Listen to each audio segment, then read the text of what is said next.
everyone, and welcome to Wild Moments brought to you by explore.org. We are extremely happy, as we always are on the show, when Mike Fitz gets to join us. Hi, Mike. How are you doing? I'm doing well. How are you? I'm doing fairly well. I was telling Mike a little earlier that I'm being a bit of a wuss and I'm very cold, even though it's nice and sunny outside. But that's why I have a nice jacket on, so I can keep it nice and warm. Um, so last week we really wanted to talk to Mike, or you all suggested that we should talk to Mike about the eclipse because we had been speaking actually quite a bit about animal behavior during the eclipse, and everyone was telling me little things that they had noticed because I asked. And we got that some people heard birds stop chirping. Somebody saw bats fly out. I recently read an article about animals like giraffe and things fleeing during that time. Was there anything that? Oh, first, tell us about your experience. Well, it's hard to describe. It's like I was not prepared, and it's something that I'm trying to write about for like to put on a blog post for explore.org.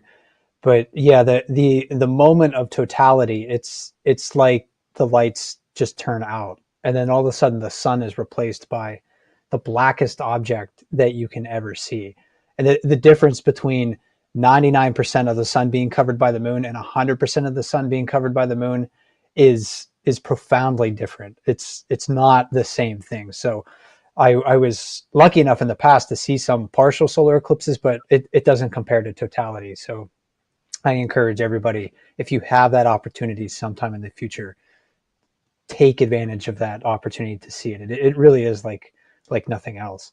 And then to get back to your question about animals, like during totality, I hardly could pay attention to what the animals were doing because it's such an amazing event to see.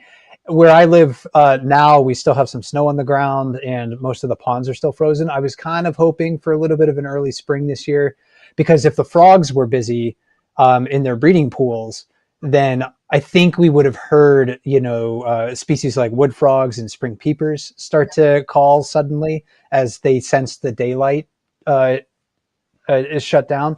But we didn't have that this year. It was very quiet. It was very calm. It was really a remarkable experience. Oh wow.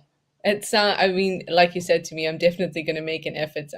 I might seek out where and when the next one is and just make an effort to be there because the way that you've described it is just it's one of like a once in a lifetime kind of experience.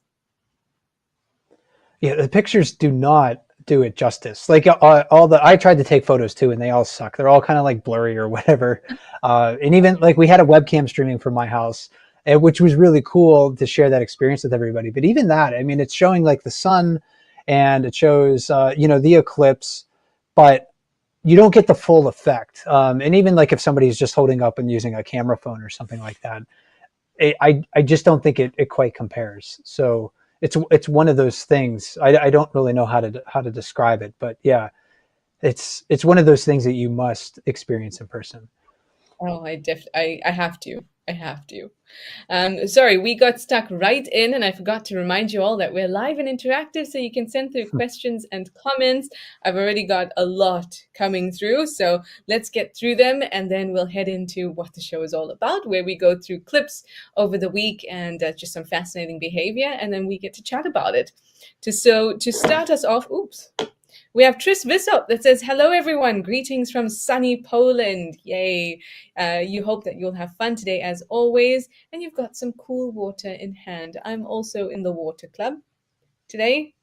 Plain old room temperature water, as Mike says." And I The expect drink the of same from champions. Mike. Yeah. The drink of champions, exactly. Mindy Tillapal, you say you're having a crappy day at work and you know that the show will cheer you up. We are here to cheer you up, Mindy. We are here for you with all the animals and all the questions and all the fascinating information to keep you curious. Kauru says hi, Trishalda and Mike. Hi, Kauru. Trainer Matt51 says good morning, all from North Carolina. Dunkin' iced tea or iced coffee in hand and ready to go. Zygote says namaste to both of us. Namaste to you too, Zygote. Dear NC says good morning from an overcast Seattle. You're ready for the show with your coffee. April Owl says good morning from rainy Connecticut with your coffee and vanilla soy milk, but you're happy to be here. Well, we're happy that you're happy to be here.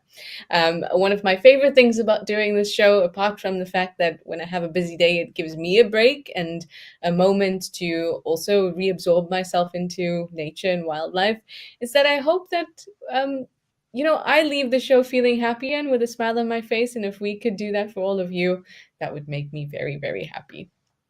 Just a few more, guys. Jan Powers says, hi everyone, you're ready for a wild time. Jean Gale says, good morning. Almost didn't make it today, but hello from Seattle.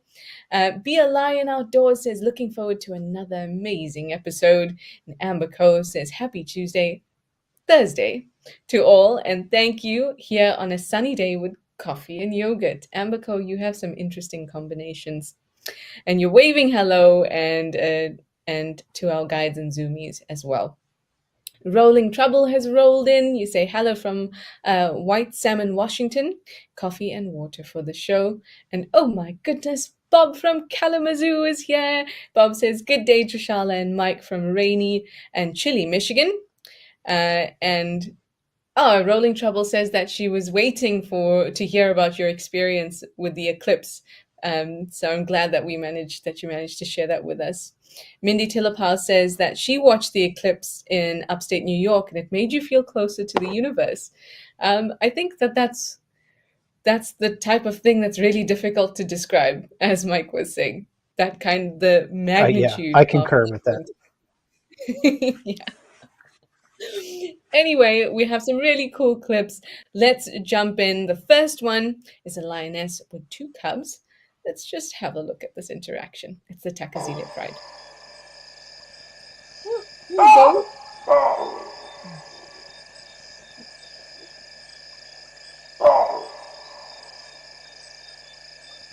that's the sound of baboons' alarm calling in the distance.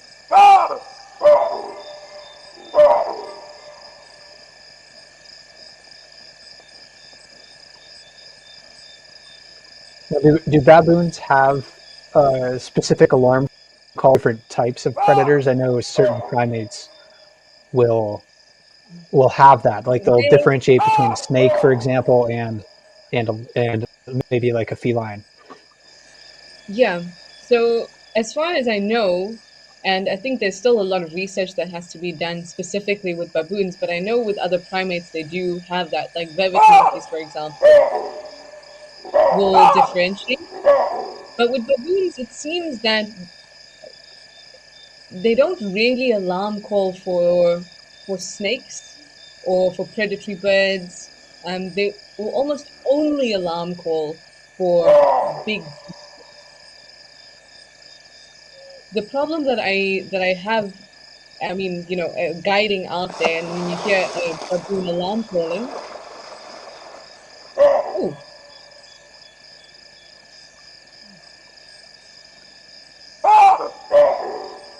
I mean, I'd like to think that there will be hippo moving in the water and not a baboon falling out of the tree.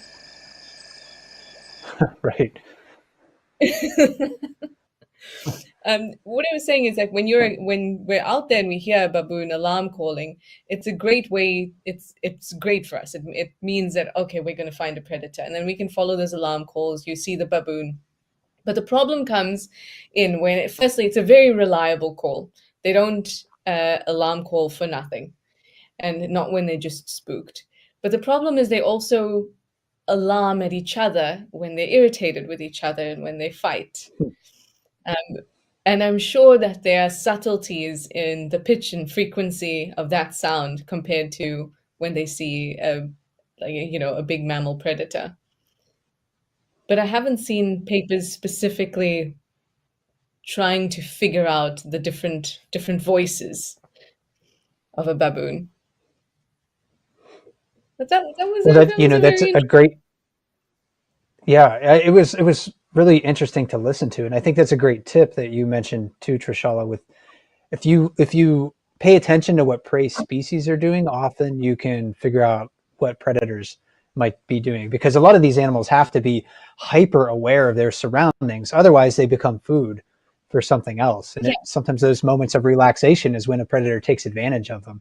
So if you're out in the forest, wherever you are, even if you're just listening to the birds and they start doing something weird, pay attention. Maybe they're mobbing an owl, maybe they're mobbing a hawk or something, or maybe they see a snake or something else that's threatening them. So that's one of the things that I always like to do when I'm walking about in areas with wild animals. yeah, and I think it also it gives you so much more information about your environment. And the information's always there. It's just a matter of whether we're paying attention to it or not. And once you start to kind of tune in to that type of information, I suppose, you'll find things a lot fuller when you go out for a walk or you go on a game drive. Suddenly, you start to pick up on a lot more things.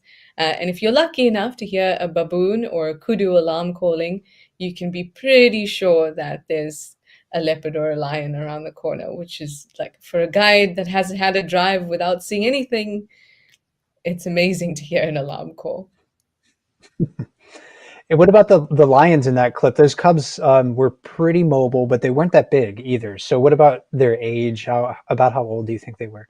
Oh, they look pretty mobile. I'd say they're probably about 4 or 5 months. It's a little difficult because of the position of the camera, so I'm not able to see Mm-hmm. how tall their legs are.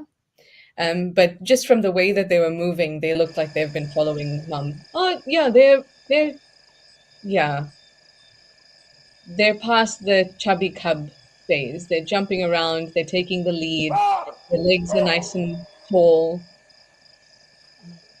I would say about 4 to 5 months. I'm sure Kirst or one of you out there will also let me know when the first time we saw this female with her cubs was. But they look significant.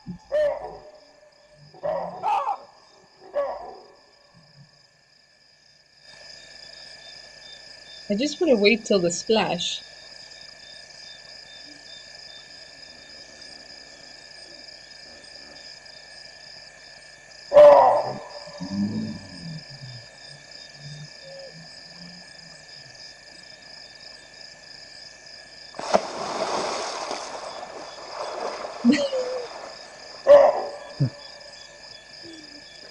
That sounded Certainly like something, sounded like something big.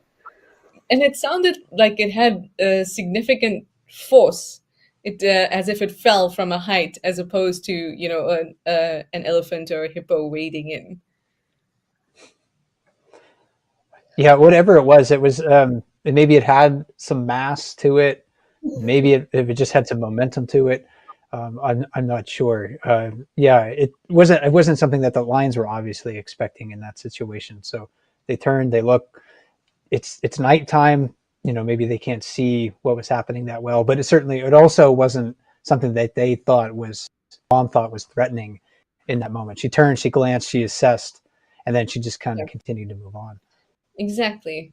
I mean, maybe it was a baboon that fell from the tree, although I can't say I've ever seen a baboon fall from a tree. But um, Laura, Laura MC had this question last week, but it is about lions. So how about we go through it now? The question was, when mother lions are cleaning their cubs, do they use a lighter force with their tongues than we, for instance, um, they're when, for instance, they're grooming themselves or another adult lion? Um, First, I wouldn't be able to tell, so I can't answer that question. Yeah, With that is one of those questions that I had never thought of before to ask, and that's one of the great things about our webcam audience is they are thinking on different paths than exactly, myself. You know, exactly, and it's these kinds of questions that get your wheels turning in a certain direction. But Laura, I haven't ever thought about it like Mike said, but I have seen plenty lionesses grooming their young, and at least from my perspective, it doesn't look like they're doing it gently. They look rough. It looks sometimes like they're pulling back the skin, and the eyes of the cub become bigger. Um, so I don't know, but from what I've observed, it looks pretty rough. And I think most of us can probably remember a time with one or both of our parents doing that to us when we were little and we got dirty, and and they were cleaning us, and they were just like, just hold still, and then just like getting a cloth and wiping you off, and it wasn't comfortable, but it needed to be done. So I think parents Exactly. intuitively understand what needs to happen. Or perhaps you didn't have this problem, Mike, but putting my hair in a ponytail, if somebody else had to do it, like my mother or my grandmother, it was ruthless, honestly. Maybe the memory is worse than it actually was, but it was ruthless. Kirst says that she also thinks these cubs are 4 to 5 months old. Glad to see that I can actually be a guide. And she also says that we have actually seen a baboon fall out the tree at Olifants River before, so Okay. it could have been a baboon. Karu, you say baboons are so scary when they alarm like this. Sometimes it can be scary. Sometimes it happens.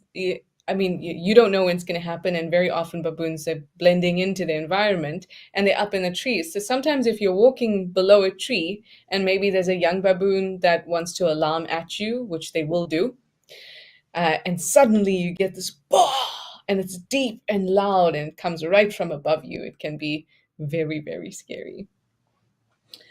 All right, let's head over to our next clip, which is also at Olifants River, but this time we have a hippo, and it seems to have a pal, a leopard pal.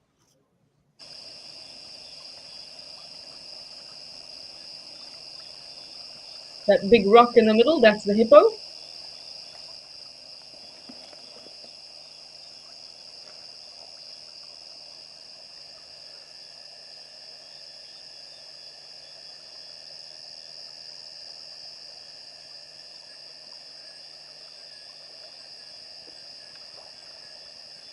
It definitely seems to be keying in on something.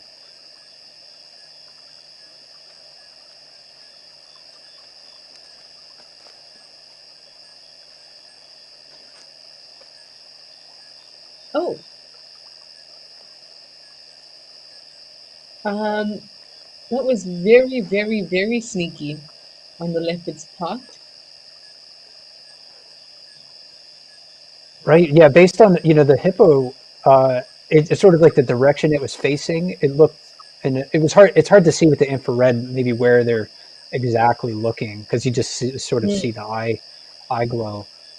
But to me, it was like the hippo got up, it turned to its left and was looking in a direction that maybe I thought that's where the predator is coming from. That's where another animal is, but that was not at all what was actually happening.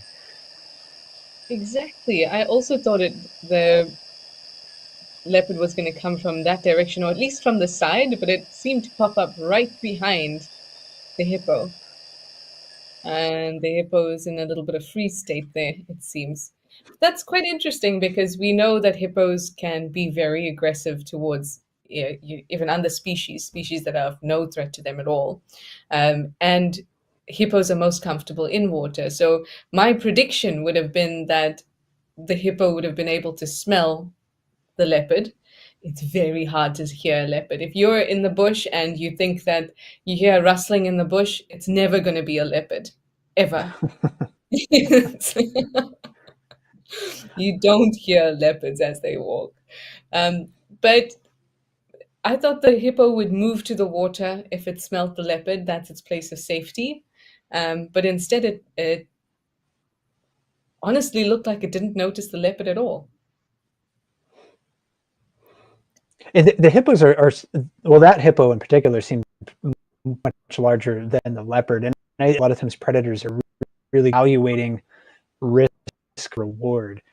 If they sense that the reward is potentially greater than the risk, they might go for it. But in this instance, looking at a big healthy hippo, maybe the leopard, maybe it wasn't hungry, maybe it just thought twice about it. but they don't move through their hunts mindlessly. They are always evaluating those situations, Yeah. what is risky and what is worth the reward. Yeah, and also for that particular point in the leopard's experience, um, is the leopard desperate enough to, change the scale on what's worth it and what's not? And in the majority of the cases, I have never seen a leopard even try to go for a hippo. But also, hippos have been very reactive very quickly. So in this situation, I thought maybe the leopard would give it a look, but 100%, like you said, Mike, the leopard's never going to get that hippo.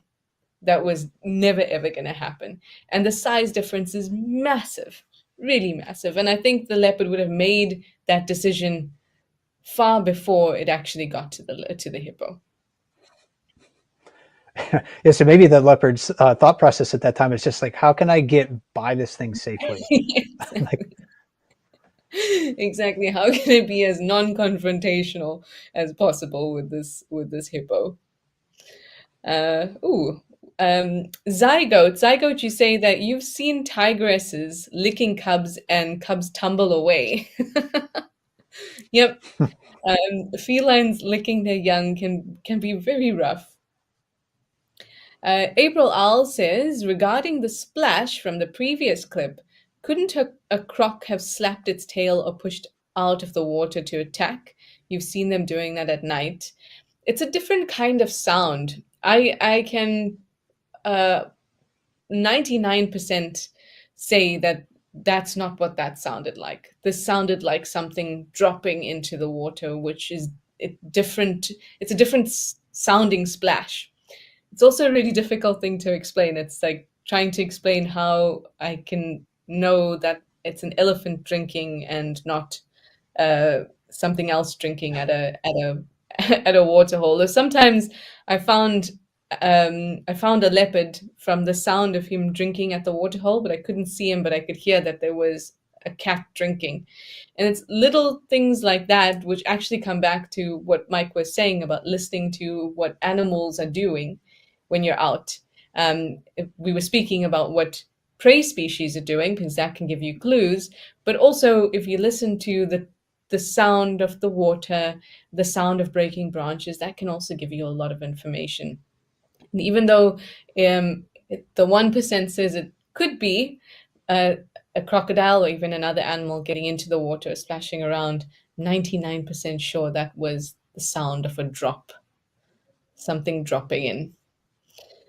And Trisvasop says, wouldn't a baboon scream if it fell into the water? That is an excellent question. And again, one that I don't know if it would scream. Um, when we think of scream, a scream to us is a distress call. In a situation where there are lions, which is a predator, the last thing a baboon would want to do is show a kind of distress call.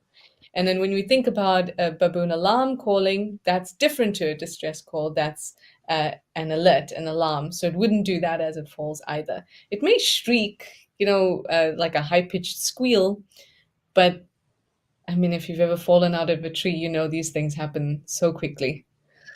So I'm not sure. I did fall out of a tree once into a creek. I was trying to cross a creek, and it was kind of a high tree.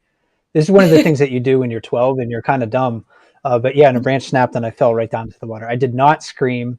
I just wanted to focus on getting out of the water. And when you're vulnerable in those situations, I think even for non-human animals, like you don't want to necessarily draw attention to yourself.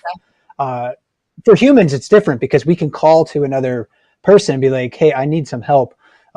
Maybe a baboon can't rely on that situation. We know that there is altruism in animals. I'm not sure how that affects baboon behavior because I just don't have the knowledge of it. But yeah, sometimes in those situations, you want to be less conspicuous and be like, nothing to see here, folks. I'm cool. You're cool. Let's just go about our business and don't look at me. Exactly. 100%. There was a situation once where I was sitting at a dam and there was a duiker, just small antelope, that was stuck in the mud in the dam. And she was distress calling and distress calling, but almost out of exhaustion, trying to pull herself out.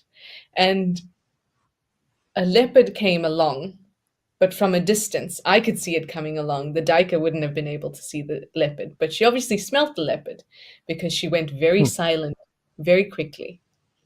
Just went silent. She couldn't run away. There was nothing else she could do, but she tried really hard to not draw attention to herself. The leopard came and drank out of a small puddle within about 10 meters of the duiker and didn't notice her and then walked off. Oh wow. So Wow. it definitely pays to be as inconspicuous as possible. Gigi has a question. How good is a hippo's eyesight? Um, how good an animal's eyesight is a difficult thing to scale, but I'm gonna try. So hippos, we know that hippos have an amphibious lifestyle. So that means they're sometimes on land, sometimes in water. But because they spend so much time together as a social unit in water, it means that a lot of their senses have to be able to work well in water. So their sound travels well both in air and in water. Their nostrils can seal shut and their ears can turn down. Those are all just adaptations for this amphibious lifestyle.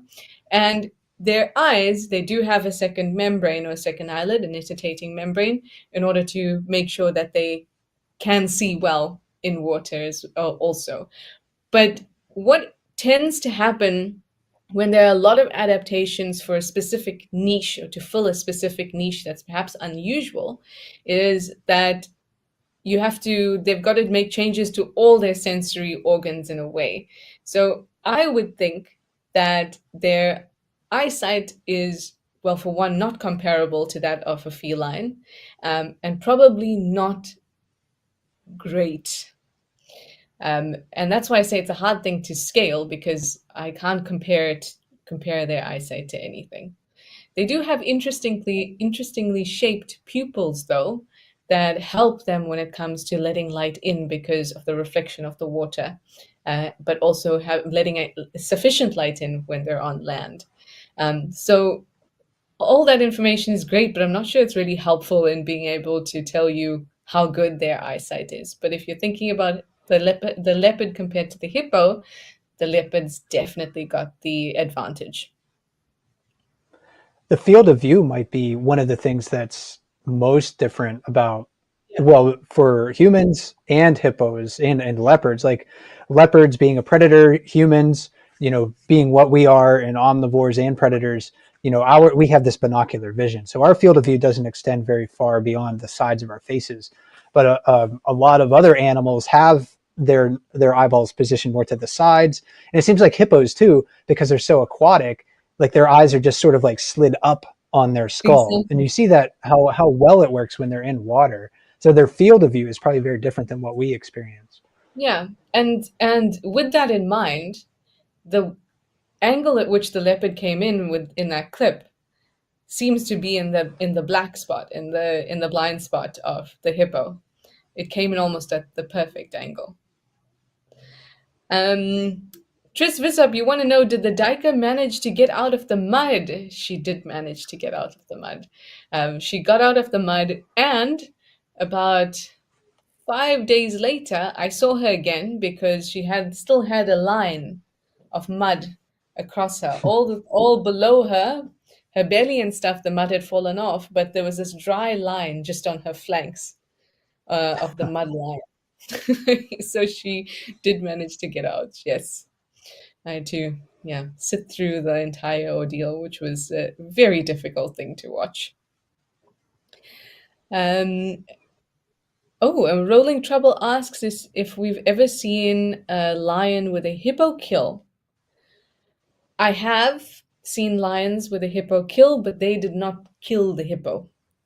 The hippo had died, and then lions came along, vultures, hyenas. It was pretty much a free for all. But they did not take down the hippo. But lions taking down hippo is not an unusual thing. I've just not seen it. Leopard taking down hippo, that's very, very unusual. Um, oh, sorry, Kirsten just mistyped. She meant, have I seen a leopard taking a hippo? No, never seen a leopard. Never even seen a leopard come to that hippo kill. And it would just be like Mike was saying, it's just way too risky. Even though the reward may be nice, the risk of the hyenas there, the lions there, it's too much. Okay. Oh, if you all didn't know, we're going for 15 minutes extra today because we just love Mike so much and he has such interesting insights and we have some Yeah, cool we always have points. too much to talk about. We do always have too much to talk about, and I love it. So we're going to go for at the next 15 minutes, which is great because we still have clips to go through. So let's head over and have a look at a very dark giraffe, which I always find interesting. Whoa!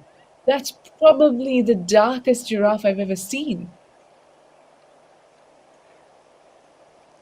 Yeah, when when this clip was described to me as a dark giraffe, I was just thinking maybe its spots are slightly darker than average, but this definitely looks like a highly melanistic giraffe. I don't think it's the light either, Trishala. It Hmm. seems like we have pretty good lighting on this. Yeah, and I'm just waiting for the second part of the clip because this was at Oliphant's, and this is from Rosie's, and you can see just how dark this giraffe is.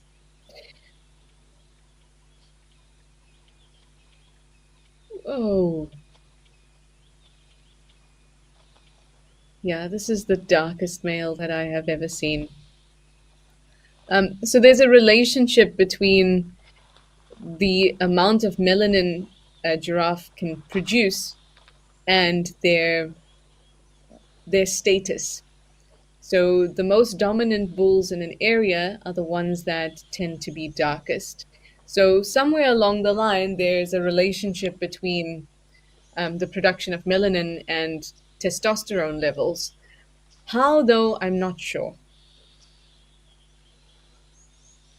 So you think there might be a possibility that this is just a really big, strong, healthy guy, sort of in the prime of his life or Yep, breeding cycle? yeah. He, I have seen some really dark giraffes before, and this one looks a little more similar to what I've seen in the past. But the other view that we had at Olifant's River, that looked very, very dark. It could be the same individual, but when I've seen giraffes that look like the one we saw now at Rosie's, it's a result of being a dominant individual in that area. And you might even see them lighten. I mean, it's hard to say it's the same individual, but you might see a dark individual in an area for quite some time, and then suddenly you don't see him very much, but he sort of gets a little bit lighter. So there's definitely a relationship between the dominance in an area, testosterone production, and how it presents in melanin production, which I find really interesting. And I haven't been able to figure out what that at least what the biochemical link is. There we Are go. giraffes seasonal breeders? Like, do they have a mating season, or is it all year? Yeah, all year at any time. They've just got to be in the right place at the right time with the right females in estrus. Yeah, but they can breed throughout the year. Kirst says she thought it might be the same giraffe. She said it might not be the same giraffe, but it looked similar because of the darkness. I thought the first one looked darker, but maybe from a distance. But like Mike said, the lighting was pretty good. We'll just have to keep an eye out. Rolling Trouble says, "Wow, very dark indeed." And Tris Vissop says, "That's cool. That is very cool." I just want to check because a lot of questions had come through, and I hope that I hadn't missed some. No, all good, all good. Okay, it's time for the spider clip. Now I'm not sure what spider it is, but we're gonna we're gonna have a go.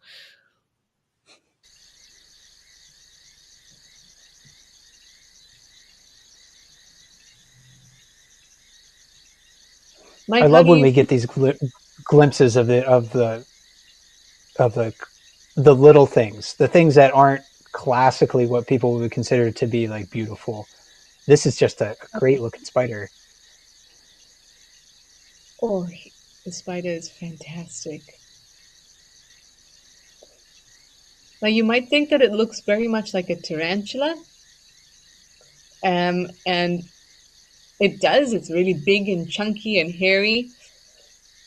We call these types of spiders mygalomorph spiders, so they're not really web producing. They still produce silk, but they don't live on a web. If I had to guess, ooh, I would. Can we just see the beginning of the clip again, Kirst, where we can see if there's markings on the abdomen or not? So I see kind of markings there, and those markings are not helping me very much, actually. So a horned baboon spider. Maybe I can show you guys some pictures. A horned baboon spider kind of has a few markings like that on the abdomen, but the cephalothorax, which is that top part, looks quite different. Did have a distinct sort of lighter stripe right down the cephalothorax, right Hmm. behind its eyeballs. It could also be a type of huntsman spider. And I also thought maybe a buckspore spider, but the buckspore spider's cephalothorax is not marked in this kind of distinct way. And this was definitely a very distinct cephalothorax there. You like spiders, Mike? Unfortunately, we didn't. I do. I love all those little things. I if I find a spider in my house, I usually leave it be, just because if there's a spider in my house, there are things for it to eat. So I figure, and I don't live in an area where I have to worry about like spiders that would be venomous to me. So if I don't have brown recluse, which are some parts of North America, or black widow spiders, so I don't have to worry about that. I just kind of let the spiders do their thing. Maybe they'll eat some of the other arthropods hanging out with me. I like that. I have a few spiders at home. I've taken to crocheting little pods for them, and I just hang them up in certain areas where I know they hang out, so that they might use it as a sleeping bag. That's Nobody's awesome. used it yet. I love that idea though. That seems like something you could put on the internet and sell. People would be like, "Oh yeah, I want my own spider cozy or whatever."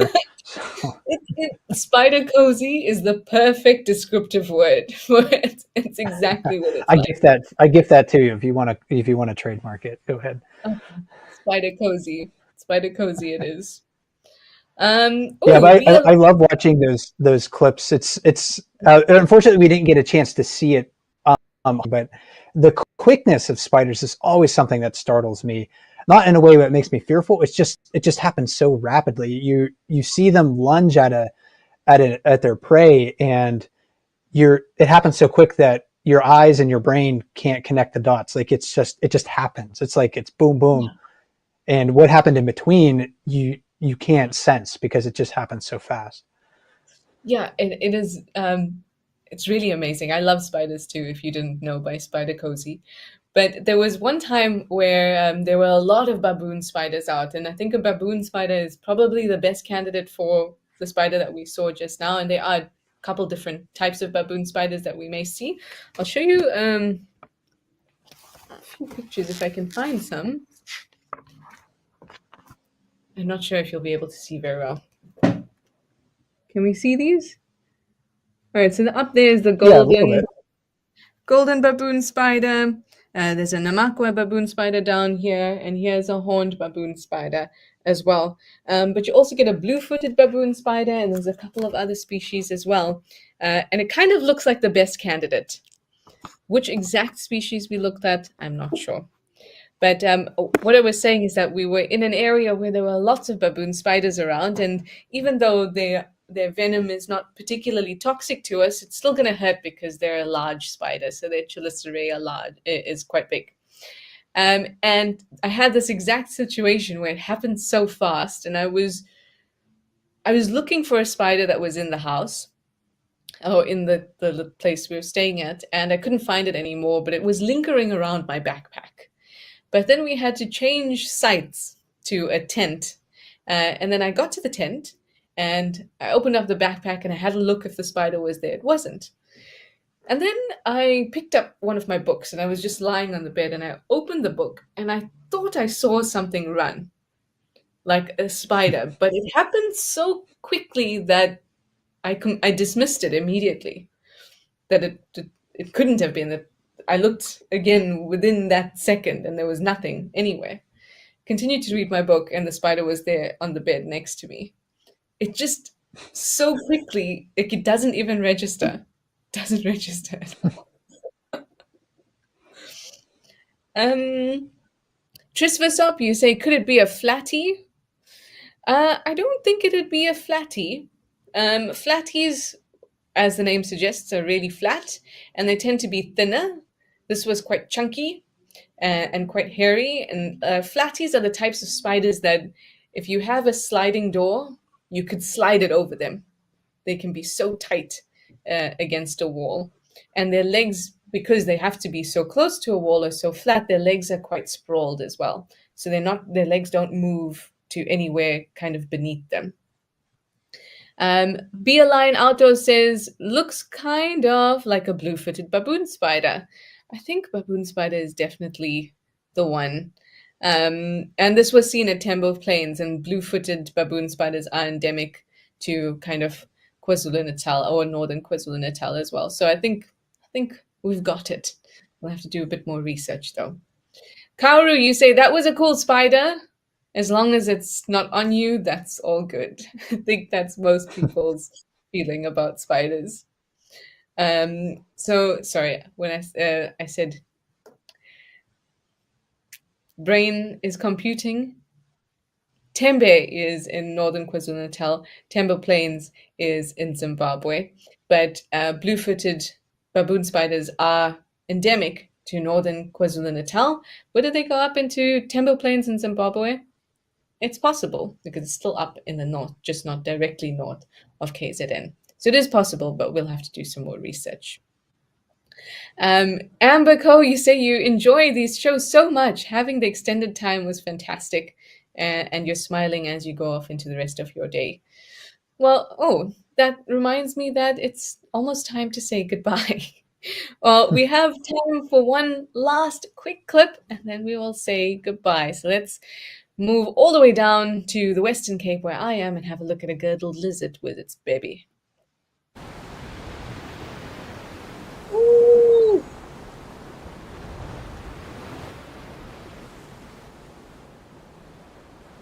Interesting. I think you were looking for these maybe on Tuesday during your show then, right? You were looking into a rock crevice and maybe you thought there might be one in there, but you couldn't quite tell. Exactly. Now, I don't know a ton about girdled lizards. Like, I know the basics, what they eat, where they live, but I'm not sure in terms of parental care, and I also don't know what their young look like. But I can't imagine that any other species would snuggle up to a larger lizard like this. Oh, yeah. Most reptiles don't have any, or many reptiles don't have any sort of parental care. And if it is, it's sort of limited. It's like, I'll hang out with you until you're a little bit more fully developed. And then you can, kind of go on your way. Certain snakes will do that, for instance. They'll have, they'll give essentially like the eggs hatch within them, as you know, Trishala, and then they'll give live birth, and then they'll just sort of hang out with those neonates until those are old enough to disperse on their own. So maybe it was just a kind of a coincidence that you had these two lizards next to one another. Sometimes different species will cannibalize, younger or smaller individuals too. Maybe that's not something that happens in that species. I tend to agree with you. I think that this may be just a coincidence, or it may not be parental care. It might just be non-aggression towards this other individual, and there is a distinction in there. But keep an eye on the camera. You never know. Maybe we'll see it again, and then I'll really want to do more research about them and see if perhaps that's been noticed any other time. But yeah, not something I would have expected at all. Right. Yeah. One instance of that, or one observation, is an anecdote. But if we start to see it again and again and again on the camera, that becomes a pattern. And that's one of the Yeah, things that maybe we can use the cameras for, to gather more information about. Some researchers I've read about snakes have found that certain snakes like to associate with certain other individuals, like if they're tracking individuals. So, I mean, it's entirely possible that that sort of behavior happens in lizards as well. We just haven't looked at them, I don't think, as thoroughly as we have with, the behavior of mammals. absolutely. And that's one of the things that I love a lot about these cameras is that we pick up on some really interesting behavior that is usually not in the literature, or perhaps the last time it was observed was in the 70s, and that's the only literature you can find on it. And it gives us the opportunity to really be a part of the scientific community in the sense that we have this footage and it's available to those people who can do studies on them. And of course, it's interesting for us to discuss as well. But now our time has come to an end. Thank you so much, Mike, for joining us, regaling us with your wonderful stories and giving us your brilliant information. It's always such a pleasure to have you on board. And thank you for all Well, your questions and comments too. Go ahead, Mike. well, I just wanted to say thank you. I always enjoy it. I learn a ton about Africa being on the show. So thanks so much. Thanks so much. All right, guys, until next time. Bye bye.